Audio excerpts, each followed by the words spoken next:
మా చిన్నాన్న గారి విషయానికే వద్దాం.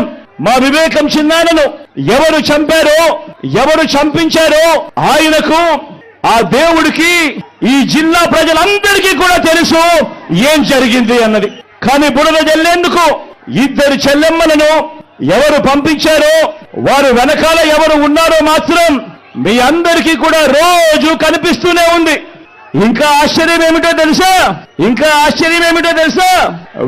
వివేకం చిన్నారను అతి దారుణంగా చంపి, అవును నేనే చంపాను అని అతి హేయంగా బహిరంగంగా చెప్పుకుంటూ తిరుగుతున్న ఆ హంతకుడికి మద్దతు ఇస్తున్నది ఎవరు? మీరే రోజు చూస్తున్నారు కదా అని అడుగుతా ఉన్నాను.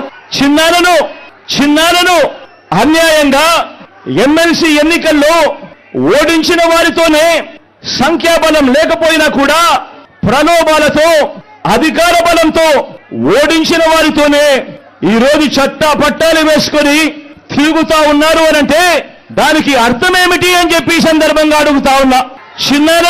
చిన్నానకు రెండో భార్య ఉన్న మాట వాస్తవం అవునా కాదా? ఆ రెండో భార్యతో తనకు సంతానం ఉన్న మాట వాస్తవం అవునా కాదా?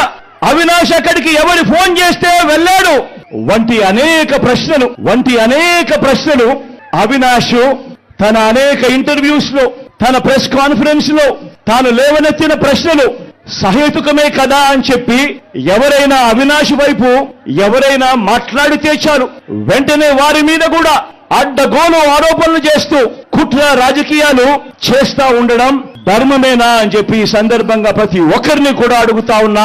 ఆలోచన చేయమని చెప్పి ప్రతి ఒక్కరిని కూడా అడుగుతా ఉన్నా. ఇలా చిన్నాన్నను ఓడించిన వారిని గెలిపించాలని తిరగడం కంటే దిగజారుడు రాజకీయాలు ఎక్కడైనా ఉంటాయా అని చెప్పి ఈ సందర్భంగా అడుగుతా ఉన్నా.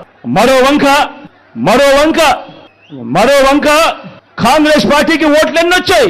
మరో వంక నోటాకు వచ్చినన్ని ఓట్లు కూడా రాని కాంగ్రెస్ పార్టీతో,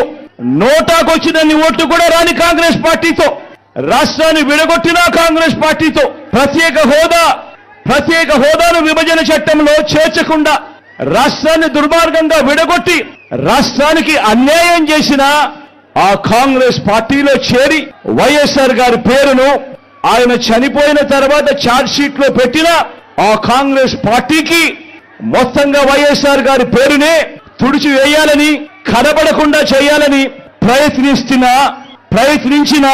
ప్రయత్నిస్తున్న వారికి ఓటు వేయటము అనంటే దానివల్ల ఎవరికి లాభము అన్నది ప్రతి ఒక్కరూ కూడా ఆలోచన చేయమని కోరుతా ఉన్నా. అటువంటి కాంగ్రెస్ పార్టీకి ఓటు వేస్తే, మన ఓట్లు చీలిస్తే వచ్చే లాభం బాబుకు, బీజేపీ కూటమికి కాదా అని అడుగుతా ఉన్నాను. ఈ సందర్భంలో నేను ప్రతి ఒక్కరూ కూడా ఆలోచన చేయమని కోరుతా ఉన్నా.